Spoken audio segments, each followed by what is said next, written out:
এই ছবির সময় পরিচয় হয়েছে, দুজন দু রকমের। তো আমি বুঝতে পেরেছি কেন এই প্রোডাকশন হাউসের নাম ওয়াই সো সিরিয়াস। দুই প্রযোজক দ্বয় দুজনকেই জিজ্ঞেস করে, কি হলো জিজু একটা তো টেনশন করছিল না, ওয়াই সো সিরিয়াস। এটা হয়েছে, আমি এর মুখ দেখে বুঝতে পারি, কেননা অনেক পুরনো বন্ধু, একসঙ্গে অনেক কাজ করেছি। এবার আমিও বুঝতে পারি, সৌরভের সঙ্গেও কাজ করেছি। ও বলছে, সৌরভ তুই কিরকম করে বলছিস ওয়াই সো সিরিয়াস। কিন্তু আমি জানি যে এই সিরিয়াসনেসটা ওদের মধ্যে না থাকলে আমরা এই কাজটা করতে পারতাম না। এবং আমি সবাই বলেছেন আমি খুব একজন ক্ষুদ্র স্টার নই, টুইঙ্কেল টুইঙ্কেল লিটল স্টারও নই। আমি ক্ষুদ্র একজন চরিত্র অভিনেতা হয়ে আজকে এমন একটা যুগের সামনে দাঁড়িয়ে, একটু আগে যখন অফিসে গেছিলাম সবাইকে নমস্কার করছিলাম। আমাদের এখানে যারা না ওই সিঙ্গেল প্লেক্স হলগুলোতে যখন এক সপ্তাহ ধরে সিনেমার টিকিট পাওয়া যেত না বাংলা ছবি, আর একজন ভদ্রলোকের সঙ্গে যেখানে আমরা কাজ করছি, আমি ভাগ্যবান, তার নাম প্রসেনজিৎ চট্টোপাধ্যায়। আরে বাবা, যে ছবিই যাচ্ছি ভিন্ন ছবি, পরপর ধরুন নর্থ ক্যালকাটা হলে বা আমাদের এখানে ধরুন বিজলি, ইন্দিরা, পূর্ণ, ভারতী এরকম হলে, আমি হাজরায় থাকি বলে তাই বলছি, যেখানেই যাচ্ছি স্বপনবাবুর ছবি, এখানেও বুমবালা, ওদিকে তাকাচ্ছি হরবাবুর ছবি, এটাও বুমবালা।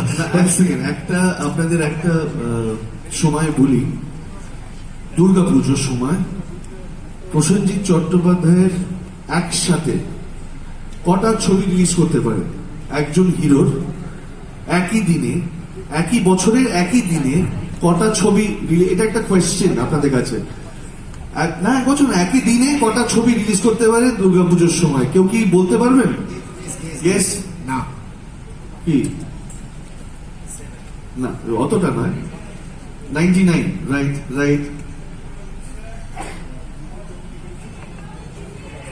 Cyclone, yes. হেভি আনন্দবাজার পত্রিকার ফ্রন্ট পেজে অষ্টমীর দিন সতর্কবার্তা, কেউ বাইরে বেরোবেন না। কারেক্ট। 24 তার আগের দিন আমাদের রিলিজ হয়েছে বোম্বাদার 5খানা ছবির মধ্যে আমার একটা ছবি ছিল। 5টা ছবি একদিনে রিলিজ হয়েছিল Prosenjit Chattopadhyay. Yes, that was the era, and this is the legend we are living with. So আমাদের কাছে এটা খুব বড় পাওনা। So hopefully অতটা না হলেও কিছুটা তো আমরা পৌঁছাতে পারবো বলে আমার বিশ্বাস, কি না কাঞ্চন? এত তুই হিচকি খাচ্ছিস কেন বলতো? না, ওই সময়টার কথা বলছি। না ও না, ওটা শোনো, একটা কিছু যুগ থাকে, একটা যুগ থাকে। আমি সত্যি কথা বলছি যে এই যে ভদ্রলোক, সাদা চুলওয়ালা ভদ্রলোক বসে রয়েছেন, যার নাম অরুণাথ চক্রবর্তী, আমার বলতে এতটুকু দ্বিধা নেই, উনি আমাকে কমার্শিয়াল বানিয়েছেন। আপনারা যারা ওখানে রয়েছেন না দাদা, কমার্শিয়াল বেশ করেছি, বলছি গর্বের সঙ্গে বলছি, বাণিজ্যিক বানিয়েছেন। একটা বাণিজ্যিক বাংলা ছবি করতে গিয়ে আমরা তো চরিত্রাভিনেতা, আমরা চেষ্টা করতাম যদি তাড়াতাড়ি প্যাকআপ হওয়ার হয়, এগুলো চুরিবিদ্যে, কোনো সময় যদি হিরোর সঙ্গে সিন থাকে কাছাকাছি থাকো, কারণ ওনার আগে প্যাকআপ হবে, আমারও তাড়াতাড়ি হয়ে যাবে, এরকমই। কিন্তু এই যে দাঁড়িয়ে দাঁড়িয়ে শেখা, ফাইট, গান, তার গানে লিপ দেওয়া, ফাইট করা, এগুলো একটা যুগ, এগুলো শিখেছি ওখানে বসে বসে এনাদের কাছে, স্বপনদার কাছে। ওটা ওনার হার্ড ডিস্ক, এই মনিটার টনিটার এত ইত্যাদি ছিল না।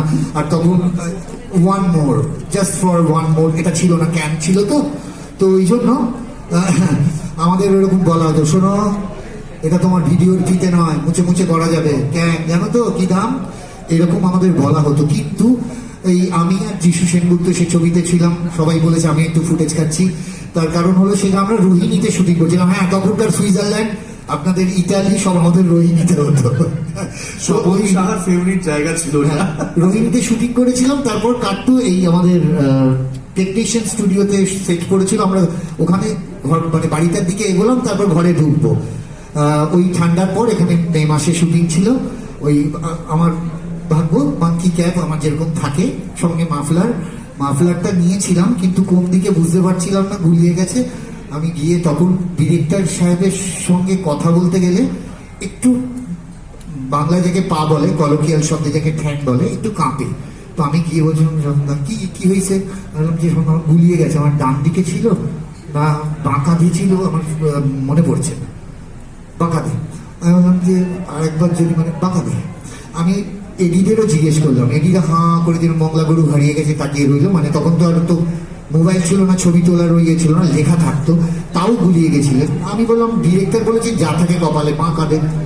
করে ভুলে গেছি। তারপর যখন ডাবিং করতে গেছি আমি তো তখন ভুলে গেছি ডাবিং চলছে, এই সিনটা এসছে, হঠাৎ দেখলাম পজ হয়ে গেল। আমি বললাম হ্যালো হ্যালো শুনুন না, থেমে গেল কেন, চলুন। আমি জানি না তখন স্বপনদা এসছেন, তখন ছিলেন না, পরে এসছেন। আমি কইতেছি, আমি বললাম হ্যাঁ বলুন, এই সিনটা মনে পড়ে? আমি বললাম হ্যাঁ, মানে ওই যে তুমি বলেছিলে ডান কাঁধে না বাঁ কাঁধে?